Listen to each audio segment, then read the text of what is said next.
صلوات آواز بلند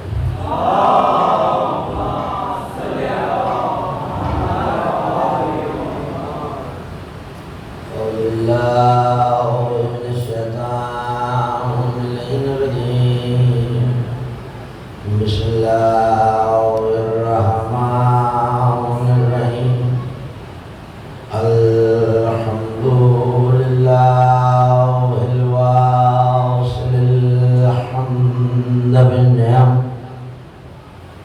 والنعم بالشکر نحمده ولا علائه كما نحمده ولا ولائه الصلاة والسلام على أشرف الأنبياء والمرسلين خاتم النبيين سيدنا وشفيع ذنوبنا وطبيب نفوسنا وحبيب قلوبنا مولانا أبي القاسم محمد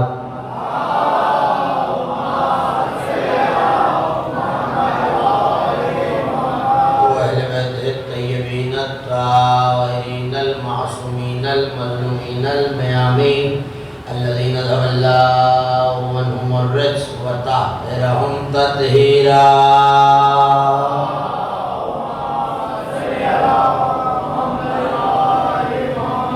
ولعنة الله على أعدائهم ومنكر فضائلهم ونعوذبهم الأجمعين من يوم العداوتهم وظلمهم إلى يوم الدين أما بعد فقد قال الله سبحانه وتعالى في محكم كتابه المجيد وفرقانه الحميد وهو أصدق القائلين وقوله الحق ويقول الكافر يا ليتني كنت ترابا صلوات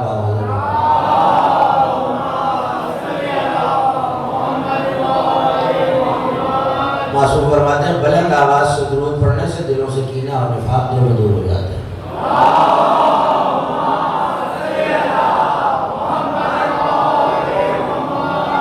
سیروزہ سلسلہ مجالس ادا بعنوان شہادت امام مبین امام المتقین امیر المومنین امام علی ابن ابی طالب علیہ السلام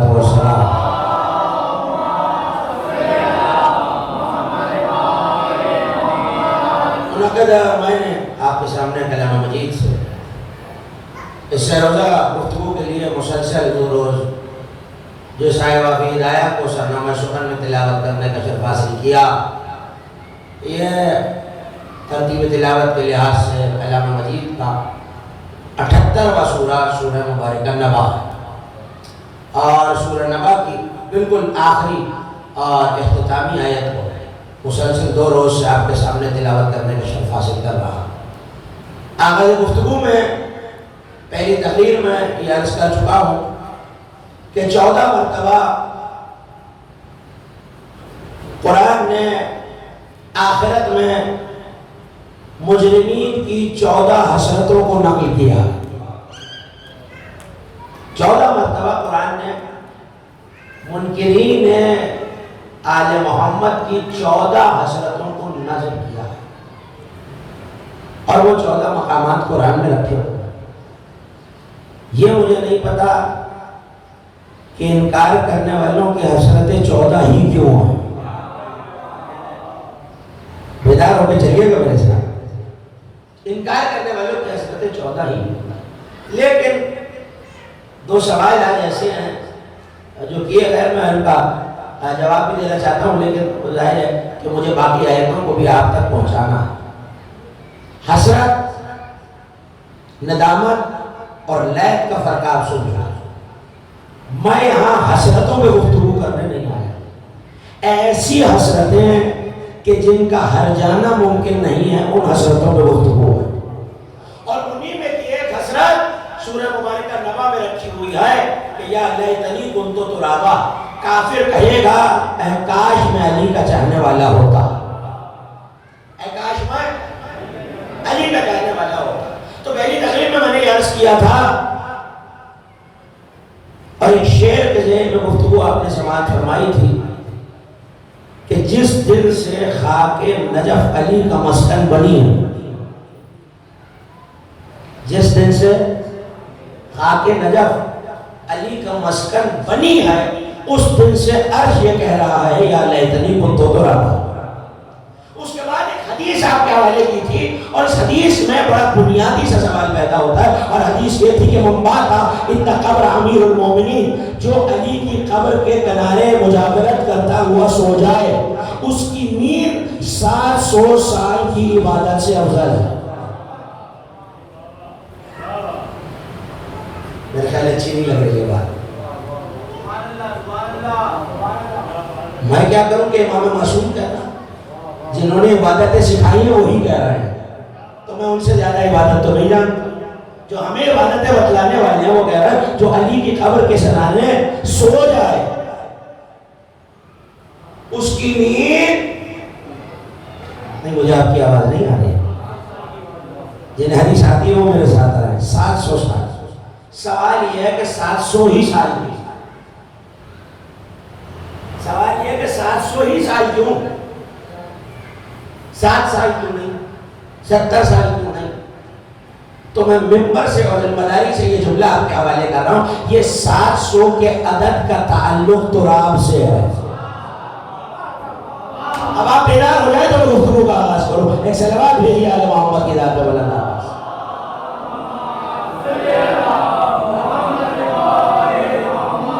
بیزاری والی نہیں، بیداری والی صلوات پڑھیے سب مل کے بلند آواز سے۔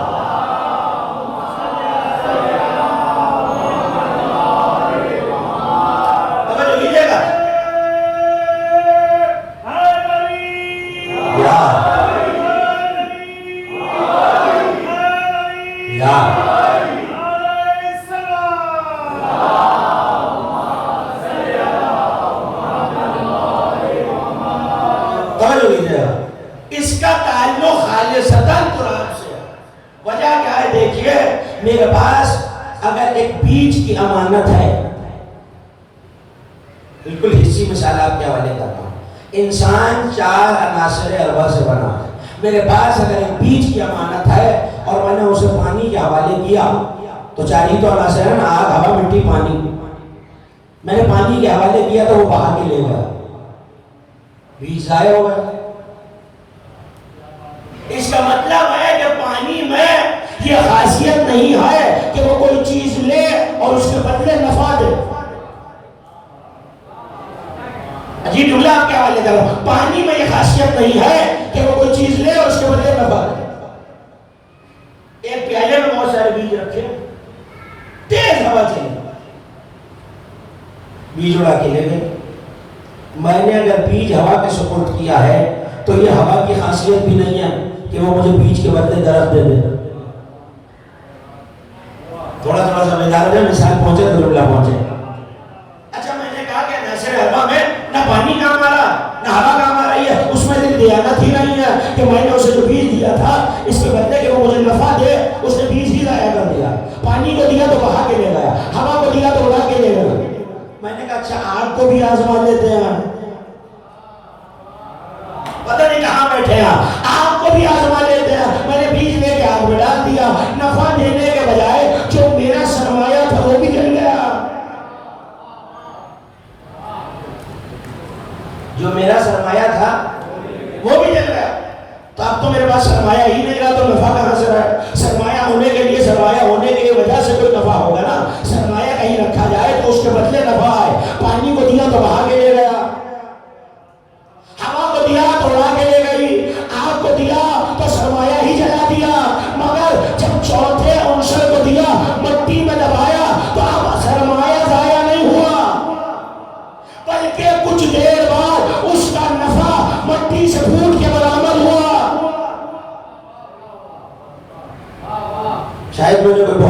موضوع چھوڑ دیا.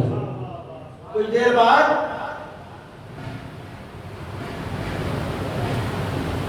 دیر بعد مٹی سے جنہوں نے پودے اگتے دیکھے ہیں وہ تو بول سکتے ہیں. کوپل پھوٹی. اگر میں نے آم کی گٹھلی بوئی ہے تو پپیتا نہیں نکلے گا, اور اگر سیب کا بیج بویا ہے تو کیلا برآمد نہیں ہوگا. اس کا مطلب اصول یہ ہے کہ تراب کا خاصہ یہ ہے اس کے سپرد جو کیا جائے. جن کے لیے ہے میرے جملے کو سنی کے لیے, تراب کا خاصہ یہ ہے کہ اس میں جو بویا جائے کچھ دیر بعد ایک کوپل پھوٹ جاتی ہے اور وہ جوان ہوتے ہوتے درخت بنتا ہے, درخت پہ پھل لگتا ہے, پھل میں سے وہی نکلتا ہے جو بویا گیا ہے. یاد دلاؤں, اللہ نے 13 رجب کو کعبے میں ایک بیج بویا ہے, ظہور پہ کعبے کی چھت پہ اسی ولایت کے بیج کا پھل نظر آئے گا.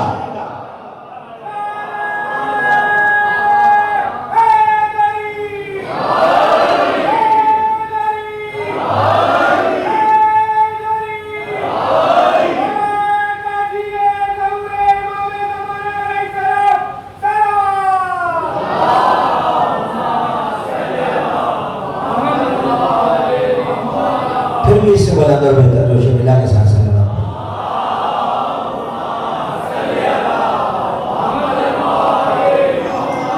جو بویا جائے. فطرت کا اصول یہ ہے کہ وہی برآمد ہوتا ہے, اور قرآن یہ کہتا ہے کہ من جاء بالحسنہ فلہ عشر امثالها, کہ جو ہمارے پاس حسنہ لائے گا ہم اس کی 10 گنا اسے واپس کریں گے.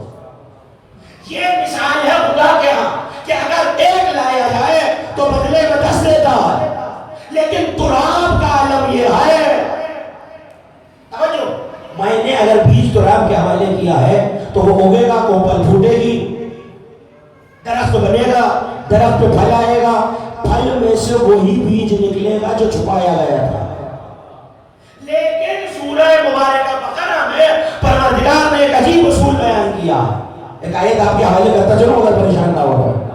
مثل الذین ينفقون اموالهم فی سبیل اللہ, ان لوگوں کی مثال, توجہ کیا, ان لوگوں کی مثال جو اپنے مال کو اللہ کی راہ میں خرچ کرتے ہیں. کہاوت, ان کی مثال ایک ایسے بیج کی ہے, ان کی مثال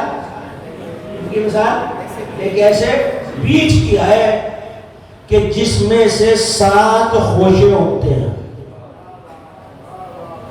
جن میں سے 7, نہیں مجھے آپ کی آواز نہیں آ رہی, جن میں سے 7 خوشے اگتے ہیں, اور ہر خوشے میں 100 سنابلیں 100 دانے ہوتے ہیں. ایک بیج ہے, 7 خوشے ہیں, ہر خوشے میں بزرگ تشریف فرمائے خوشہ گندم کا ہوتا ہے. ایک بالی ہے, اس میں 7 خوشے ہیں, خوشوں میں 100 دانے ہیں.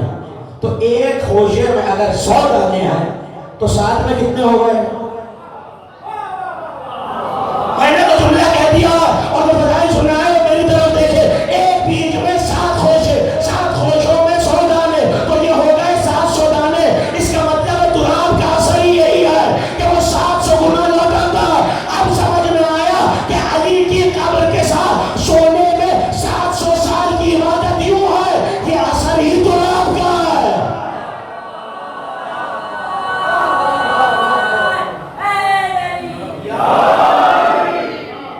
یہ اثر ہی تراب کا ہے. شکر گزار ہوں نوجوان دوستوں کا جو میری تعریف میں سارے لانا. یہ اثر ہے تراب کا. اس کا مطلب ہے تراب وہ طاہر چیز ہے اور وہ امانتدار مادہ ہے کہ اس کے حوالے جو کیا جائے یہ اسے بڑھا کے واپس کرتا, صرف بڑھا کے نہیں کرتا. ایک اور خاصیت بھی ہے تراب کی, کچھ چیزیں ہوتی ہیں پاک, کچھ چیزیں جو پاک ہیں.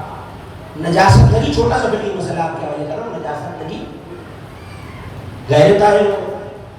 کچھ چیزیں ہوتی ہیں جو پاک ہوتی بھی ہیں, پاک کرتی بھی ہیں.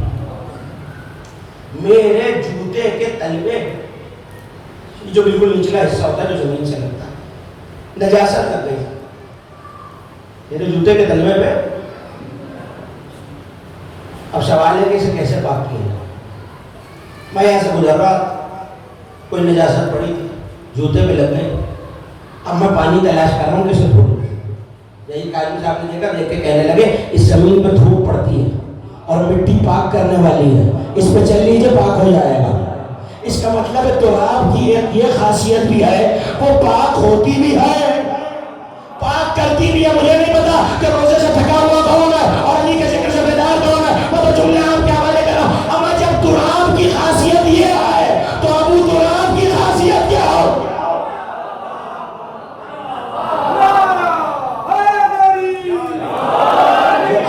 سن کے فضائل ہی جائے گا.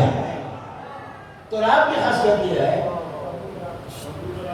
ابو تراب کی خاصیت کیا ہے.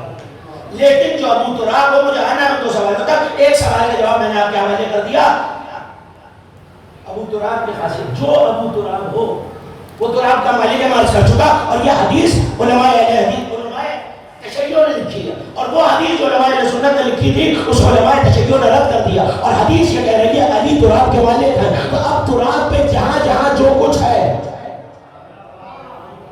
تراب پہ جہاں جہاں جو کچھ ہے, علی اسے برابر دیکھ رہے ہیں. کیسے؟ سائل آیا میرے اور آپ کے پانچویں امام, امام محمد باقر علیہ السلام.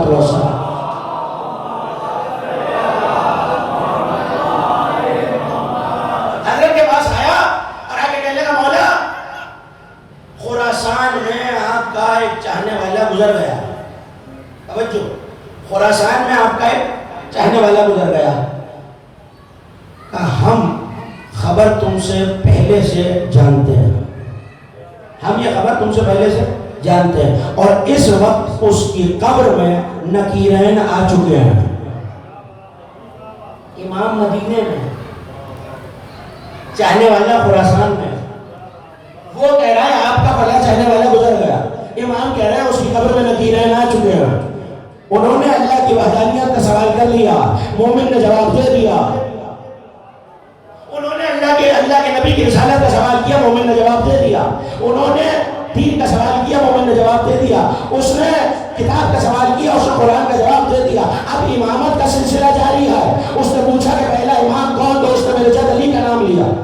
اس نے پوچھا کہ دوسرا کون, تو اس نے مصطفیٰ کا نام لیا. تیسرا کون, تو حسین کا نام لیا. چوتھا کون؟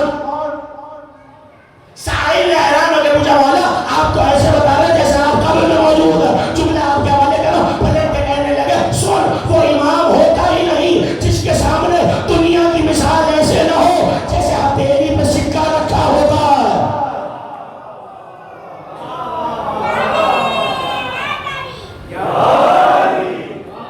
جیسے ہتھیلی پہ سکہ رکھا ہوا ہوتا. تو جب تراب ہونے کے لیے ابو تراب کے بیٹے یہ جانتے ہیں. روایت سنیے, زمین کی خشکی ہو, زمین کی تری ہو, ابو تراب جانتا ہے کہ تراب میں کہاں کیا ہے. چین کا ایک بادشاہ جس نے اپنے بیٹے کا, بالکل تازہ تر روایت آپ کے حوالے کرو, چین کا بادشاہ جس نے مصر کے بادشاہ کی شہزادی سے اپنے بیٹے کا عقد طے کیا. خط لکھا تو خط کے جواب میں بادشاہ نے خط بھیجا ہے کہ اپنے بیٹے کو عقد کے لیے بھیج دو اور وہ خاصداری کے لیے آئے تو ہم عقد کریں. خط لکھا.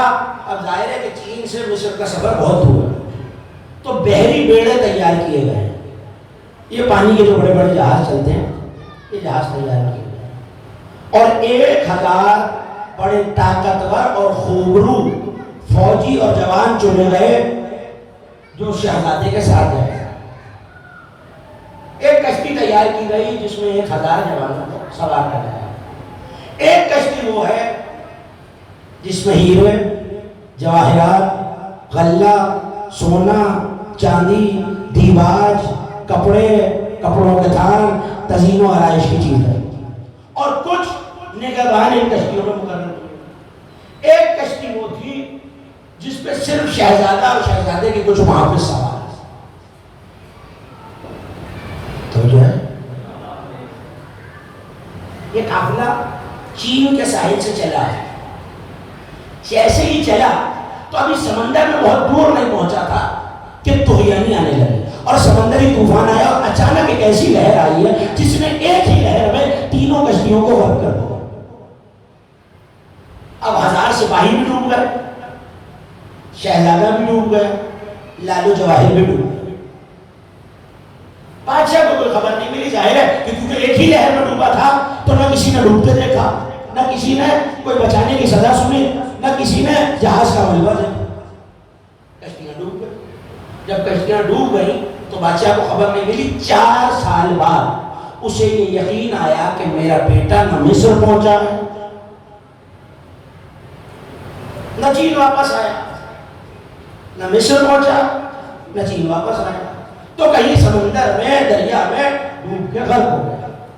3 سال تک، اب یہ تعداد یاد رکھیے گا، 4 سال بعد خبر پہنچی اور 3 سال تک اس کے بیٹے کے سوگ میں چین کے ملک میں کوئی خوشی نہیں منائی گئی۔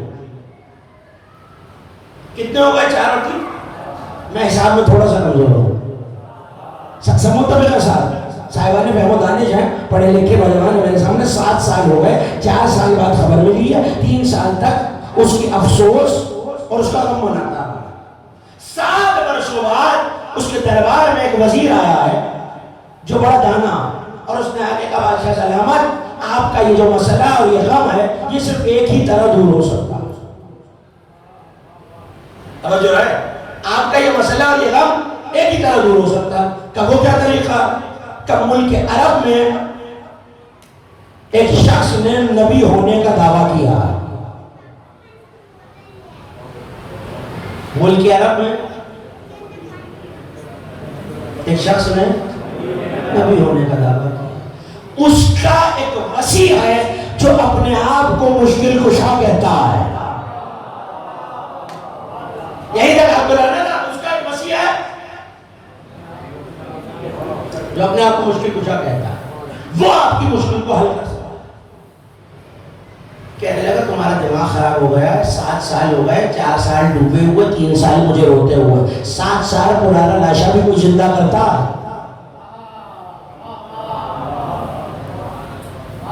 7 سال پرانا بھی لاشا کوئی زندہ کرتا؟ پلٹ کے کہنے لگا زندہ ہونے کو تو 1000 سال پرانا بھی کر سکتا ہے، اگر کرنے پہ آئے تو 1000 سال پرانا بھی کر سکتا ہے، اور آزمانے میں ہے ہی کیا، پتہ چل جائے گا اس نبی کی صداقت کتنی ہے، اس کے مسیح کی صداقت کتنی ہے۔ کہتا تھا چلو لشکر تیار کرو، 40,000 کا لشکر تیار کیا گیا، کچھ سوار تیار کیے گئے، بادشاہ اور وزیر چلے۔ یہاں سے یہ چین سے چلا، لشکر ابھی سرزمین حجاز میں پہنچا تھا، حضرت جبرائیل نازل ہوئے اور کہا اللہ بعد السلام کہہ رہا ہے میرے حبیب ایک لشکر آ رہا ہے اور علی کو ان کی مشکل کشائی کے لیے بھیج دیجئے۔ نبی کو خبر مل رہی ہے پہلے، علی کو ان کی مشکل کشائی کے لیے بھیج دیجئے۔ 2 دن گزرے، لشکر مدینے کے قریب آئے تو ظاہر ہے کہ 40,000 افراد اگر ایک جیسے لباس میں آ رہے ہوں تو دور سے لگتا ہے کہ کوئی کالی گھٹا آ رہی ہے، اور مدینہ والے تھے بھی بڑے پرامن لوگ۔ مدینہ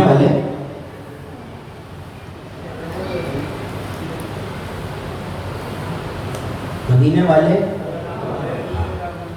جب تک آپ بولیں گے تب تک میں بولوں گا۔ مدینہ والے بڑے پرامن لوگ، جنگوں سے جی گھبراتا تھا، تو لشکر آتا دیکھا تو پریشان ہوگا، کہنے لگے یا رسول اللہ یہ دور سے کیسی دھول اڑ رہی ہے؟ کہ گھبراؤ نہیں، دشمن نہیں ہے، تمہیں لڑنا نہیں پڑے گا،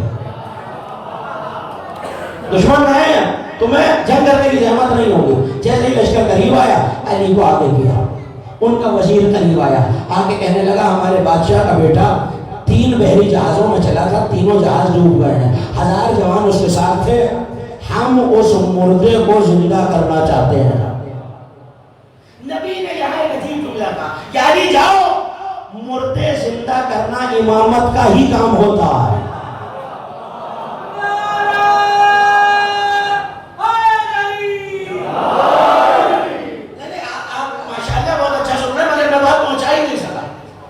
مردہ زندہ کرنا امامت کا ہی کام ہوتا ہے۔ میں مثال دے دوں اگر اجازت ہے، سورہ مبارکہ بقرہ ہے، قرآن وہ دور کا جس کے ملنے کے بعد علی کا منکر تڑپ تو سکتا ہے، نکل نہیں سکتا۔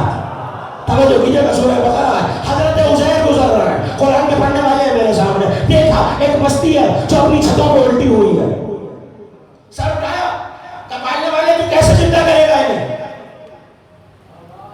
جب عزیر جا رہے ہیں تو انبیاء کی سواری عموماً گدھا ہوا کرتی یا خچر، تو اپنے گدھے پہ سوار ہے جناب عزیر، اور کھانا حضرت عزیر کے ساتھ پڑاؤ ڈالا، ایک طرف کھانا رکھا، ایک طرف سواری کو باندھا، کمالنے والے انہیں کیسے زندہ کرے گا؟ فَأَمَاتَهُ اللَّهُ مِائَةَ عَامٍ، اللہ نے 100 سال کے لیے حضرت عزیر کو مار دیا۔ گھبرا کے سن رہے ہیں آپ، اللہ نے 100 سال کے لیے عزیر کو سلا دیا، مار دیا۔ ثم بعث، پھر زندہ کیا، اور پھر پوچھا کم لبثت، عزیر کتنی دیر سوئے ہو؟ کل لبثت یوما او بعض یوم، میں دن کا تھوڑا حصہ یا پورا دن سویا ہوں۔ پلٹ کے کہنے لگے نہیں عزیر 100 سال سوئے ہو، اب ذرا دائیں بائیں دیکھو، تمہارا کھانا جو گرم تھا اس میں سے ابھی بھی ویسے ہی بھاپ نکل رہی ہے، وہ ویسے ہی تر و تازہ ہے، اور یہ جو تمہاری سواری کا گدھا تھا وہ کل سڑ کے ہڈیوں میں بدل گیا ہے، کھانا تازہ رہا، سواری کا گدھا کل سڑ گیا۔ ایک نتیجہ تو قرآن نے یہی دے دیا، اگر کوئی گدھا نبی کے برابر ہی کیوں نہ ہو عذاب سے نہیں بچتا۔ اللہ جانے میں کن میں آ گیا، اگر کوئی گدھا عزیر کے برابر میں ہے لیکن موت کا اثر اس سے ظاہر نہیں، گدھے کی ہڈیاں، عزیر زندہ۔ اس کا مطلب ہے نبی نے موت کے بارے میں سوال کیا تو اللہ نے یہ نہیں کہا کہ تم موت مار کے کسی کو زندہ کرنا ہے، تمہیں ماریں گے، تمہیں زندہ کریں گے، دیکھ لو کیسے مارتے اور زندہ کرتے ہیں۔ اس کے برعکس اسی سے متصل آیت میں قرآن کہہ رہا ہے کہ جب ابراہیم نے پوچھا کہ کیف تحیی الموتیٰ، پالنے والے تو مردوں کو کیسا زندہ کرتا، تو اب حضرت ابراہیم کو موت نہیں دی، کہا 4 پرندے لے آؤ، قیمہ بناؤ، 4 پہاڑیوں پہ رکھ دو، ان کی منکھاریں پکڑ کے آواز دو، یہ قیمہ بن کے اڑ کے واپس آئیں گے، پرندے بن جائیں گے۔ مالک عزیر کو مار کے دکھایا، یہ ابراہیم کو خود معجزہ کرنے کا موقع کیوں دیا؟ کہ عزیر صرف نبی تھا، ابراہیم امام ہے۔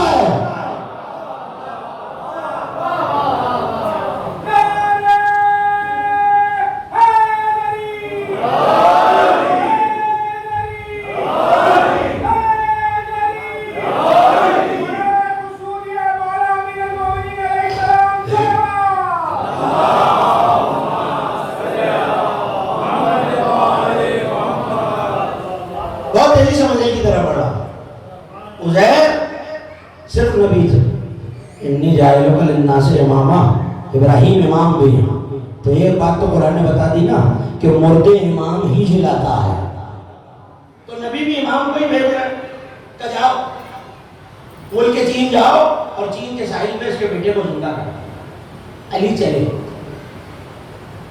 ظاہر ہے آپ خوش ہو رہے ہیں، مسکرا رہے ہیں، سر ہلا رہے ہیں، داد دے رہے ہیں، ہاتھ اٹھا رہے ہیں۔ ایک صاحب دوسرے سے کہنے لگا 7 سال پرانا مردہ ہے، 7 سال پرانا مردہ ہے، ہم بھی دیکھتے ہیں کیسے جلاتے ہیں علی، اور ہاں یہاں سے چین جائیں گے، یہاں سے چین جائیں گے، چین جا کے مردہ، کئی مہینوں کا سفر ہے چین کا۔ دل میں جو جملے اس ملعون نے کہے وہ میں نہیں دہرا سکتا، وہ کہتا ہے کہ جلانا تو دور ہے، کہیں خود ہی غرق نہ ہو جائے۔ علی باہر نکلے، رسول تمام اصحاب کو لے کر ایک بلند و بالا چھت پہ آ گئے۔ علی جیسے ہی لشکر کے ساتھ مدینے کے باہر آئے تو 40,000 کا لشکر ہے، بادشاہ بھی ہے، وزیر بھی ہے۔ علی نے آ کر خط پورے لشکر کے گرد ایک دائرہ بنایا۔ ابو دراب آپ کے حوالے کر رہا ہوں، پورے لشکر کے گرد ایک دائرہ بنایا، اور جیسے ہی دائرہ بنا علی نے لشکر سے کہا آنکھیں بند کرو، تو کہا ابھی سے آنکھیں کیوں بند کریں، ابھی تو کئی مہینوں کا فاصلہ ہے۔ پلٹ کے کہنے لگے مظہر العجائب تم سے کہہ رہا ہے آنکھیں تو بند کرو۔ آنکھیں بند کی، جب آنکھیں کھولی زمین اڑ کے چین کے ساحل پہ آ چکی تھی۔ ظاہر ہے ابو تراب چاہے اور تراب پرواز نہ کرے۔ ابو تراب جانتا ہے زمین کے کس خطے کس گوشے میں کیا ہے۔ جیسے ہی آئے تو کہنے لگے پیدا کیجئے. اب یہ مجھے نہیں پتا کہ آل محمد کے طریقے میں دو موقعوں پہ فرق کیوں. اور بڑی کلیدی بات آپ کے حوالے کر رہا ہوں. آل محمد صلوات پڑھ لیجیے بابا.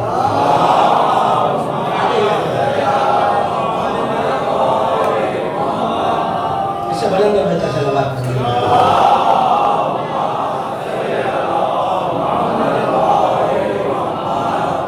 آج یہ کہہ رہا ہوں کہ علی چین کے ساحل پر 40,000 کا لشکر ساتھ ہے. زمین تخت سلیمان کی طرح حجاز کی سرزمین سے اڑ کر چین کے ساحل تک آئی ہے. 3 جہاز ہیں جو ڈوبے ہوئے ہیں. ایک میں خزانہ ہے, ایک میں 1000 سپاہی اور ایک میں شہزادہ. مجھے نہیں پتا کہ دو موقعوں پہ آل محمد کے اعمال میں فرق کیوں نظر آتا. مقام تبلیغ پہ کچھ اور کرتے ہیں, مقام معرفت پہ کچھ اور کرتے ہیں. آپ کہیں گے بھائی یہ دو فرق کیا ہے؟ علی نے مصلی بچھایا.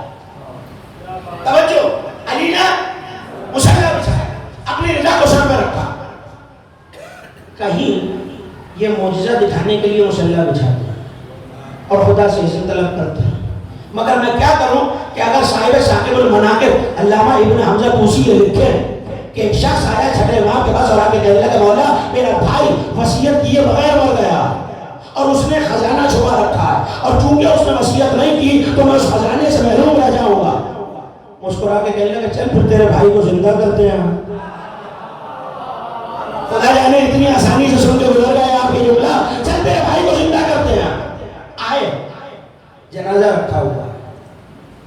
دو روایتوں کا فرق آپ کے حوالے کر رہا ہوں, جو حوالہ دیکھنا چاہے میرے پاس آ جائے. پہلے تو عالم یہ تھا کہ کبھی ٹھوکر مار کے کہتے ہیں قم بسم اللہ, اٹھ. جو آپ مجھ سے بہتر جانتے ہیں, اٹھ اللہ کے اذن سے. لفظ نہ ہو کتابوں کے تو میں اس منبر کا مجرم. میرے امام نے ٹھوکر مار کے کہا قم بسم اللہ, لم یقوم, نہیں اٹھا. گھبرا گئے ہیں, نہیں اٹھا. پھر ٹھوکر مار, لم یقوم, نہیں اٹھا.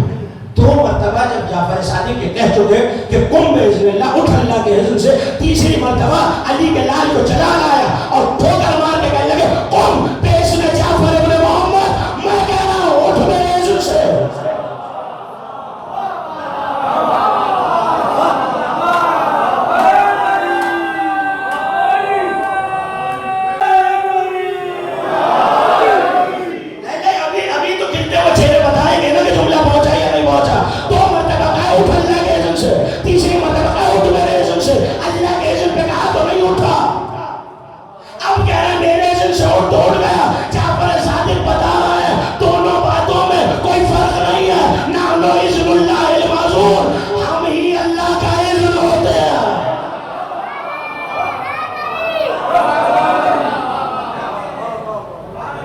سلوات پڑھ دیجیے آل محمد کے شایان جہاں.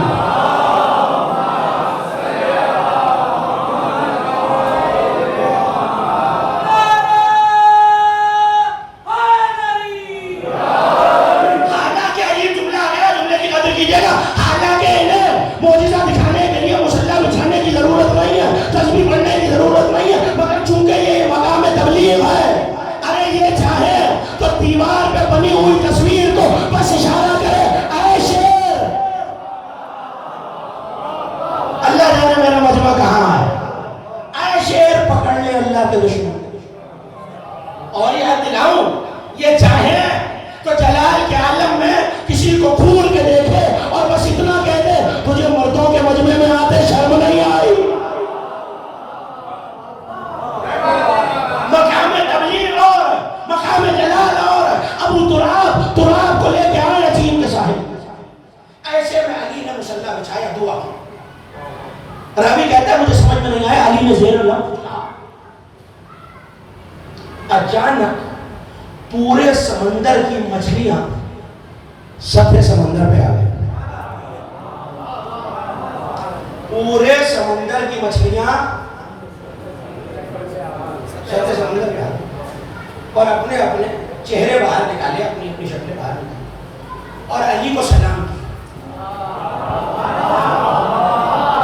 علی کو سلام کیا. کیسا منظر ہوگا, سارے سمندر سے آواز آ رہی ہے السلام علیکم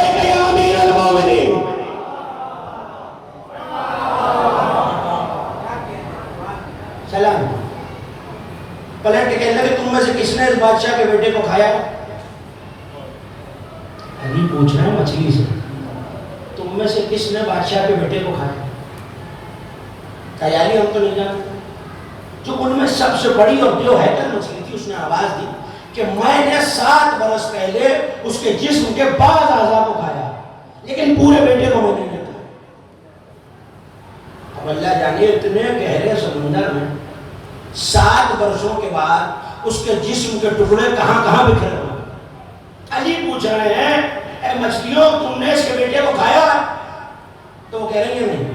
ایک کہتی ہے کہ میں نے بعض حصہ کھایا. علی نے پلٹ کے کہا لوگ ظاہر ہے کہ حیرت میں ہیں اور وہ بادشاہ اپنے وزیر کی طرف دیکھ رہا ہے کہ تم اس کو مشکل کشا بنا کے لائے ہو. علی نے پلٹ کے آواز دی جاؤ تلاش کر کے آؤ کیا اس کا کوئی جز سمندر کی گہرائیوں میں باقی تو نہیں ہے؟ جسم کا کوئی ٹکڑا کوئی بال. کافی دیر بعد مچھلیوں نے ہوتا لگا کافی دیر بعد باہر آئے. اب جو باہر آئے تو کہا سرکار ہمیں کوئی حصہ نہیں ملا. اب تک علی پوچھ رہے ہیں مچھلی سے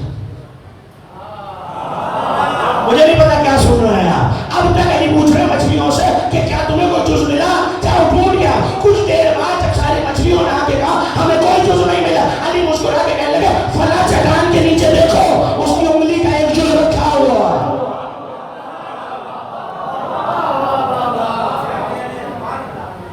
یہی باتیں ہوتی ہیں جہاں لوگ بھٹک جاتے ہیں. نصیر نے بھی جا کے مچھلی سے یہی پوچھا تھا. واقعہ یاد ہے وہ تو میرے ساتھ رہے. علی نے کیا کہا تھا جاؤ پوچھو دریا کا پانی کہاں سے بدلا ہے.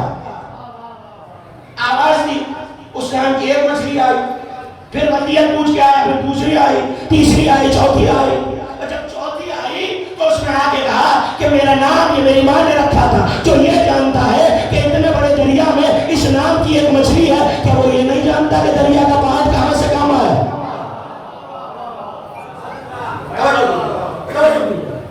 بالکل آپ کے معیار سماعت کے قریب ہو کے آپ کے حوالے کر رہا ہوں. مچھلیوں سے نہیں پوچھ رہے ہیں آگے کہتی ہیں میں نہیں پتا. علی نے بتایا کہ فلاں چٹان کے نیچے اس کی انگلی کا ایک اور رکھا ہوا ہے. وہ لے آؤ. مچھلیاں لے کے آئیں. بے سبب ابراہیم کی آیت نہیں سنائی. حضرت ابراہیم نے قیمہ بنایا اور خدا کہتا ہے کہ ان کی بنکاروں کو پکڑ کے آواز دو یاتین کا سایہ یہ دوڑتے ہوئے تمہارے پاس آ جائیں گے. علی نے یہ بورا اٹھایا اپنے ہاتھ سے بلند کیا اور بلند کر کے کہنے لگے اے بادشاہ چین کے بیٹے اللہ کی حجت تجھے بلا رہی ہے. ابو تراب کی آواز پہ تراب کا ایک ایک ٹکڑا آ کے جمع ہو گیا. کہاں تھا؟ سمندر کی گہرائی میں کسی چٹان کے نیچے ایک جز. علی نے آواز کی پورا جسم اکٹھا ہو گیا. حیرت میں 40,000 کا لشکر. ابھی حیرت سے باہر آئے تھے کہ اس شہزادے سے کہنے لگے جا اپنے باپ کے ساتھ گھر واپس چلا گیا. دائیں بائیں دیکھ کے کہنے لگا مولا میں اکیلے تو نہیں گیا تھا. پتہ نہیں دیر سے پہنچ رہے ہیں میرے جملے آپ. میں اکیلا تو نہیں گیا تھا. وہ 1000 جوانوں کا لشکر بھی تھا. میں اگر اکیلا چلا جاؤں زندہ ہو کے واپس تو میری قوم مجھ سے پوچھے گی تو صحیح بادشاہ نے اپنا بیٹا تو بچا لیا 1000 جوانوں کو برباد دیا. اس سے بہتر ہے کہ میں ڈوب کے مر جاتا. علی مسکرائے کہا اگر تیری یہ عقیدہ تھا تو سن. علی نے اپنا ہاتھ سمندر میں ڈالا 3 رسیاں باہر آئی. اب جو ید اللہ نے کھینچا ہے تو تینوں کشتیاں بھی تھی ہزاروں جوان بھی زندہ تھے.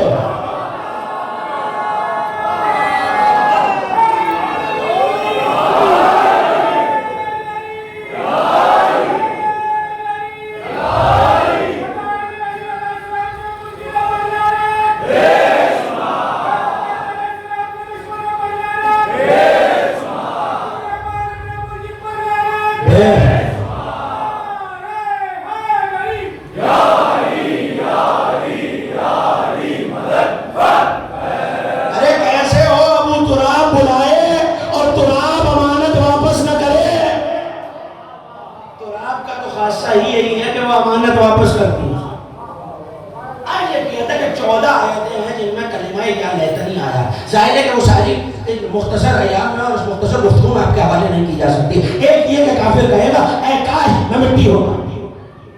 کچھ لوگ ایسے ہیں کہ محشر کے میدان میں جب آئیں گے تو قرآن ان کے بارے میں یہ کہتا ہے منوت یا کتاب ہو بیمین نہیں کہ جن کو ان کا نامہ عمل دائیں ہاتھ میں دیا جائے تو وہ لوگوں کو بلا بلا کے کہیں گے آؤ ہمارا نامہ عمل دیکھو. سورہ مبارکہ حقہ ہے, آؤ ہمارا نامہ عمل دیکھو. اور وہ جنت میں بڑی عیش کی زندگی گزار رہے ہوں گے, ایسی جنت جہاں پھل ایک ہاتھ کے فاصلے پر ہوں گے, جہاں میوے ایک ہاتھ کے فاصلے پر. یہ کون ہے جنہیں دائیں ہاتھ میں قیامت میں نامہ عمل ملے گا؟ وَمَنْ اوتیا کتاب بشمالہ, مگر جن کا نامہ عمل انہیں بائیں ہاتھ میں ملے گا وہ کہیں گے یا لیتنی, یا لیتنی پہ ہی گفتگو, یا لیتنی ہائے ہماری حسرت کاش ہمیں نامہ عمل ملا ہی نہ ہوتا. اس کا مطلب ہے کہ عمل کیے ہوئے ہیں مگر نامہ عمل جو الٹے ہاتھ میں آیا ہے یہ بتا رہا ہے کہ یہ سارے عمل حقارت ہو گئے ہیں. میں کیا کروں اگر علماء اہل سنت کی درجنوں کتابیں یہ لکھے کہ نبی نے علی کی طرف دیکھ کے کہا یا علی صرف تمہارے جاننے والے ہیں جن کا نامہ عمل انہیں دائیں ہاتھ میں دیا جائے گا.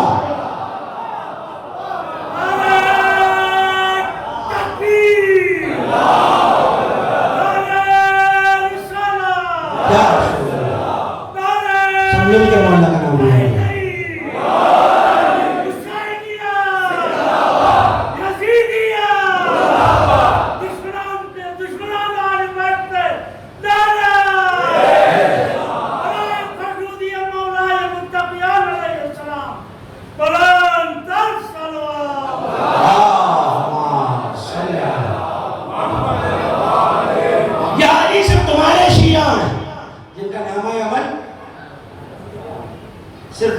صرف نامہ عمل نہیں ہے.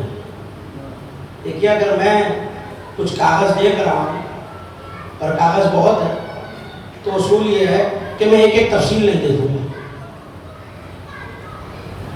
کسی کاغذ پہ کیا کچھ درج ہے اس کے لیے اس پہ ایک سرنامہ لکھا جاتا ہے جسے ہیڈنگ کہتے ہیں. ہیڈنگ تو جانتے ہیں نا, سرنامے پہ ہیڈنگ لکھی جاتی ہے اور یہ ہیڈنگ بتاتی ہے کہ کیا کچھ لکھا ہوا ہے. اتنا وقت نہیں ہوتا کہ ایک ایک تفصیل پڑھی جائے تو قیامت میں نامہ عمل میں بھی ایک ہیڈنگ ہوگی. وہ ہیڈنگ جانتے ہیں کیا ہے؟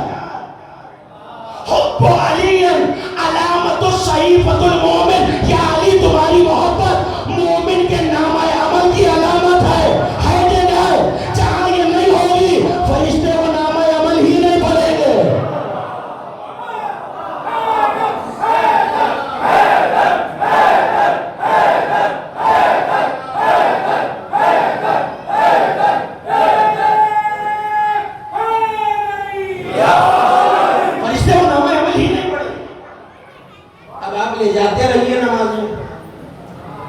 لے جاتے رہیے روزے. اگر آغاز میں علی کا محب نہیں لکھا ہوا پڑھیں گے, جزا اور سزا بعد کی بات ہے, پڑھیں گے ہی نہیں. جب نہیں پڑھیں گے تو ظاہر ہے کہ جو عمل کیا ہے عمل سمیت جہنم جانے والے جہنم جائیں گے. یہ تو ہوگی خوشی ہے. وہ کہے گا کاش میری حسرت. سمر عباس صاحب نے یہ سوال 2 تقریروں کے بعد پوچھ دیا کہ یہ لیتنی کا فرق یہ ہے کہ ایسی حسرت, پہلی ندامت, دوسرا حسرت. ندامت دل میں ہوتی ہے, حسرت زبان پہ آتی ہے. لیتنی ایسی ندامت جس کا ہر جانا نہ ہو سکے, جس کی ریکوری نہ ہو سکے, ہاتھ سے ایسا موقع چھوٹ جانا. تو سوال یہ ہے کہ یا لیتنی کا مطلب اگر نقصان ہے تو ہم جو ہر شب جمعہ کہہ رہے ہیں یا لیتنی کنت معکم, اے کاش کربلا والو ہم تمہارے ساتھ ہوتے.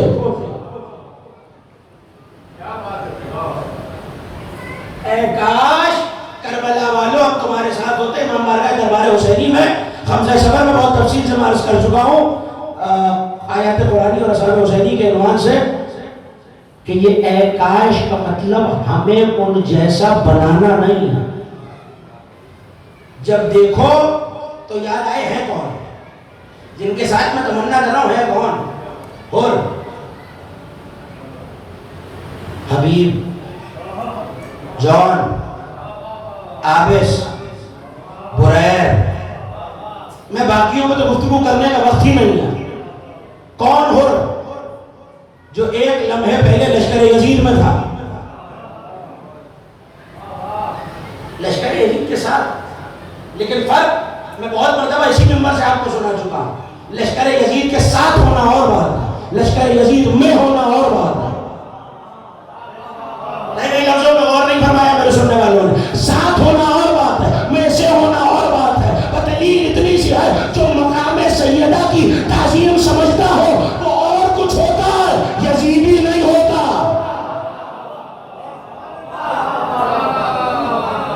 دوسرا جملہ ہوری کی زبانی سن لیجیے، میں سنا چکا ہوں آپ کو. جنہیں یاد ہے انہیں یاد ہے، اور جنہوں نے نہیں سنا وہ سن لیں کہ جیسے ہی لڑتے لڑتے ہو گھوڑے سے گرا تو کسی نے آواز دے کے کہا ابھی بھی وقت بیعت کر لے. تلوار تیز کے کہنے لگے میں بیعت کر لوں. سنو، گھوڑے سے گرا ہو، اپنے شجرے سے نہیں گرا.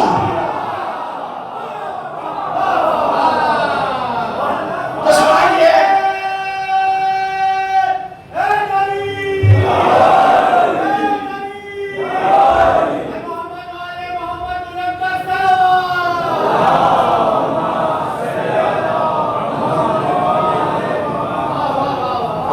صلوات پڑھیے بلند آواز سے.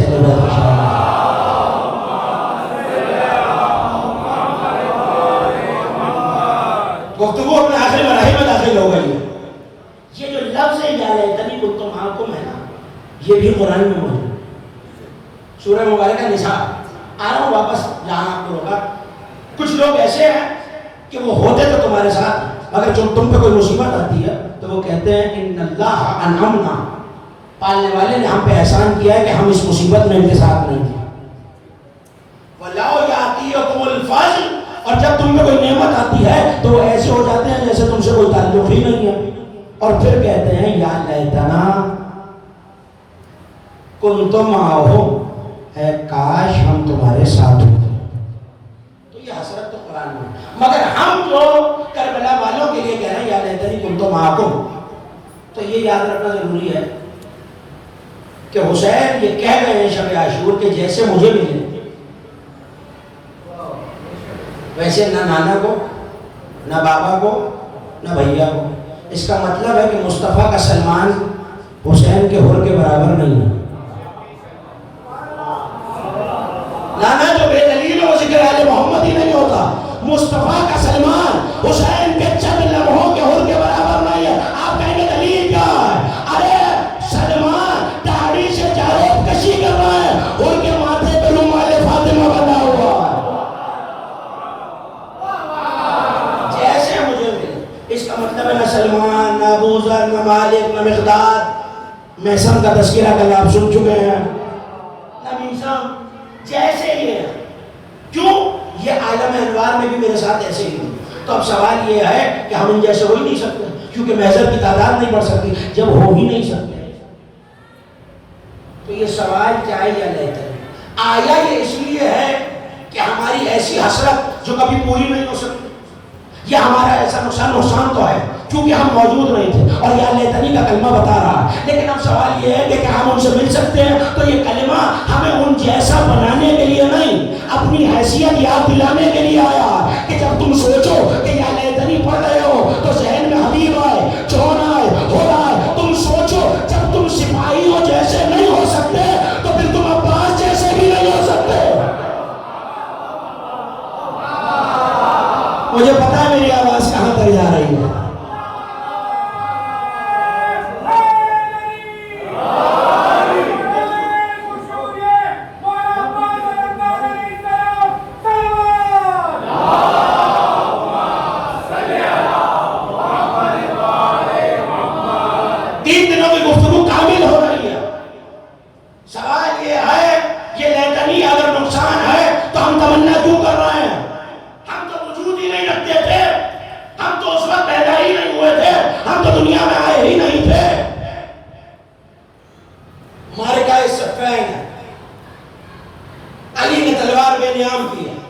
حملے کے لیے علی نے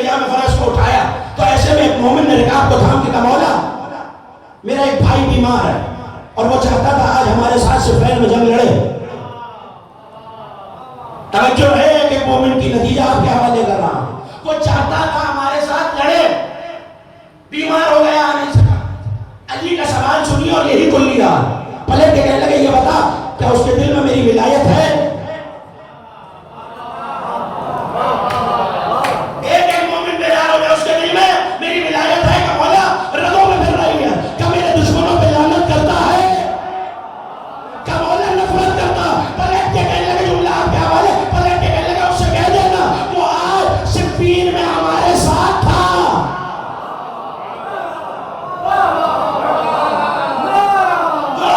صفین میں ہمارے ساتھ تھا. اس کا مطلب جو ان سے محبت رکھے اور ان کے دشمنوں سے بیداری رکھے وہی ہوتا ہے جس درجے میں یہ ہوتے ہیں. آج بھی علی کے فضائل کے منکر آ کے مومنین میں بیٹھ جائے ورنہ قیامت میں کہنا پڑے گا آج کاش میں بھی ترابی ہوتا.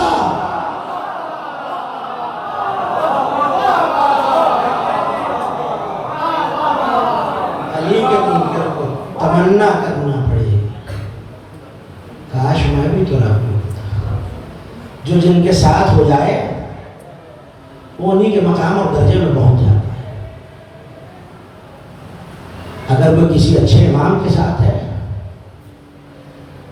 تو وہیں جائے گا جہاں اس کا امام جائے گا, اور اگر کوئی کسی گمراہی کے امام کے ساتھ ہے تو وہیں جائے گا جہاں اس کا امام جائے گا. آج کی رات علی نے بس اتنا پوچھا تھا ابن ملجم کیا میں تیرا اچھا امام نہیں تھا؟ اجرکم اللہ. شب شہادت علی آ گئی.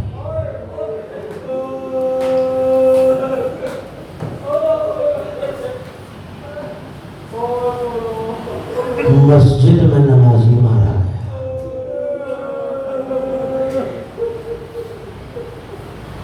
اپنی آوازوں کو بلند کیجئے. آج ایک دکھیاری بیٹی اپنے بابا کا پرسہ لینے آئی.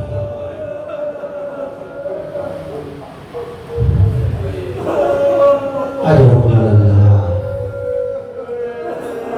جس وقت زخمی حالت میں علی آئے ہیں نا گھر,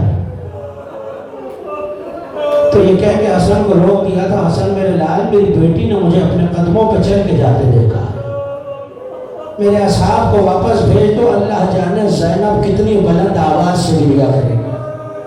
علی کی غیرت یہ گوارا نہیں کرتی کہ میری بیٹی کی آواز نامحرموں کے کانوں میں جائے. میں بس پلٹ کے اتنا کہوں گا مولا ارے یہ آپ کی غیرت ہے مگر کیا کیا جائے.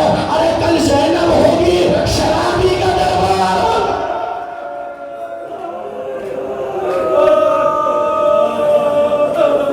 اجرکم اللہ. میں دعا دے سکتا ہوں جو آنکھ اس غم میں روتی ہے خدا کبھی نہ رو, جو ہاتھ اس غم میں ماتم کرتا ہے وہ کبھی محتاج نہ ہو.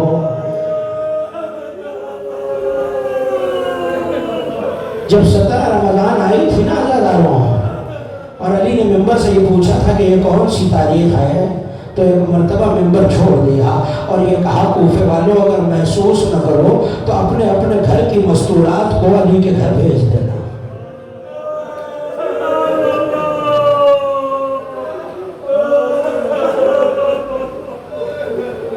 جو بیٹیوں والے تھے انہوں نے اپنی بیٹیوں کو دولت قدے پہ بھیجا.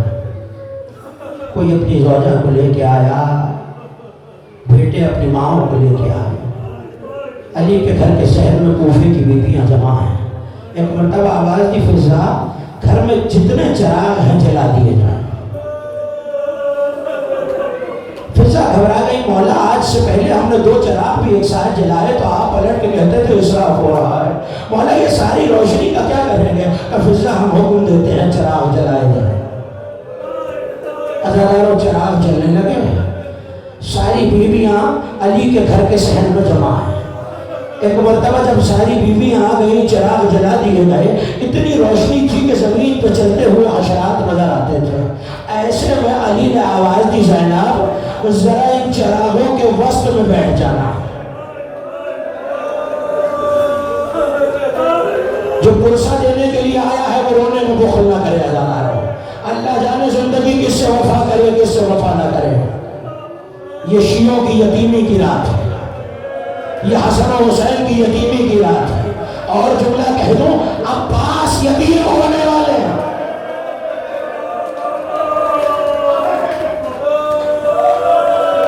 چراغ جلنے لگے, قناتیں لگی ہوئی ہیں, علی نے حکم دیا زینب کبریٰ ان چراغوں کے درمیان بیٹھا. باپ کے حکم پہ علی کی بیٹی آ کے بیٹھ گئی. ایک مرتبہ اللہ جانے کس دل سے علی نے آواز دی, زینب ذرا سر سے چادر ہٹانا. تڑپ کے کہنے لگی, بابا وانتا تنظر الیہ, اگر آپ میری طرف دیکھ رہے ہو اور میں چادر ہٹا دوں, کلو زینب ہم دوسری طرف دیکھتے ہیں, ذرا سر سے چادر ہٹاؤ. بیوی کا چادر ہٹانا تھا. علی چیخ مار کے روئے, آواز دی, اے کوفے کی بیویوں, اب یہ تو روشنی ہے نا, غور سے دیکھ لو, یہ علی کی بیٹی زینب ہے. کبھی چادر کے بغیر آئے تو پتھر مارنے سے پہلے سوچ لینا یہ علی کی زینب. آج لوگوں کو اللہ یہی حق پرسہ دینے کا. علی کے گھر سے آوازیں آ رہی ہیں, واہ غربتا, واہ محمدہ, واہ علیہ. عزادار و جراح بلایا گیا. ایک مرتبہ جراح نے علی کے سر کی پٹی کو ہٹایا تو زخم دیکھ کے جراح کی چیخ نکل گئی. حسن مصطفیٰ نے ہاتھ دبایا, خبردار جراح پردے کے پیچھے میری بہنیں سن رہی ہیں, یہاں کچھ نہ کہنا. عزادارو جراح حسین خانہ میں آیا کہ مولا ضربت اتنی کاری ہے اب کچھ نہیں ہو سکتا, ہاں مگر دودھ اور شہد منگا لیجئے, شاید میرے مولا کا درد کچھ کم ہو جائے. دودھ اور شہد کا نام آنا تھا. سنو گے عزادارو, کوفے میں علی کے بہت چاہنے والے تھے. چند منٹوں میں علی کے دروازے کے باہر بچے, کوفے کے یتیم بچے اپنے کوزوں میں دودھ اور شہد لائے ہیں. میں کہوں گا مولا ذرا تکلیف ہوئی تو کوفہ پیالوں سے بھر گیا. میں کہوں گا مولا کچھ کوزے بچا لو, کل سکینہ العطش کی صدا ہے.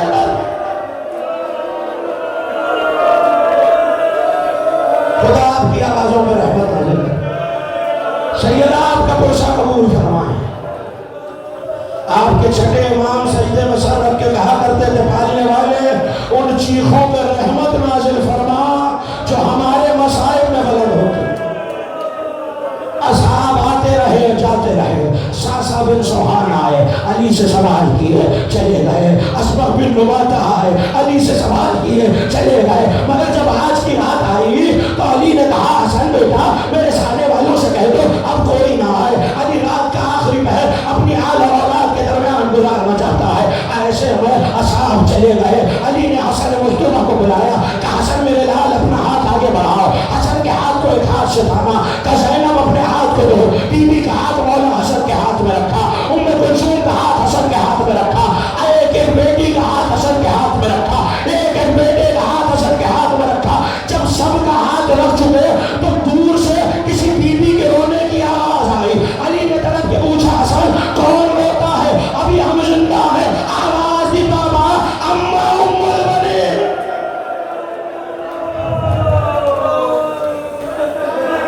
ام البنین کو بلایا جائے. مادر عباس آئی. ایک مرتبہ ایک بچے کا ہاتھ تھاما ہوا ہے. عزادارو مجھے نہیں پتا میں جملہ کیسے پڑھوں گا, آپ کیسے سنیں گے. ام البنین نے اس بچے کا ہاتھ پکڑ کے علی کے بستر کے چکر لگانے شروع کیے. ایک چکر لگایا, دو چکر لگائے, تین چکر لگائے. علی نے رو کے پوچھا, ام البنین یہ کیا کر رہی ہو؟ کہا تھا میں نے نبی کی حدیث سنی ہے, اگر مصیبت میں صدقہ دیا جائے. حکم اللہ, کوئی آنکھ ایسی نہ ہو جو اپنے مولا کے غم میں اشکبار نہ ہو. کہا کیا میرے عباس سے کوئی گستاخی ہو گئی؟ آپ نے سب کا ہاتھ حسن مولا کے ہاتھ میں دیا مگر عباس کا ہاتھ نہ دیا. ایک مرتبہ علی نے دائیں بائیں دیکھا, آواز دی, یا بنی الحسین الیہ الیہ, حسین میرے قریب آؤ. حسین کے ہاتھ میں عباس کا ہاتھ دیا. کہا عباس مجھے حسین پہ آج لا لے. ہو گئی مجلس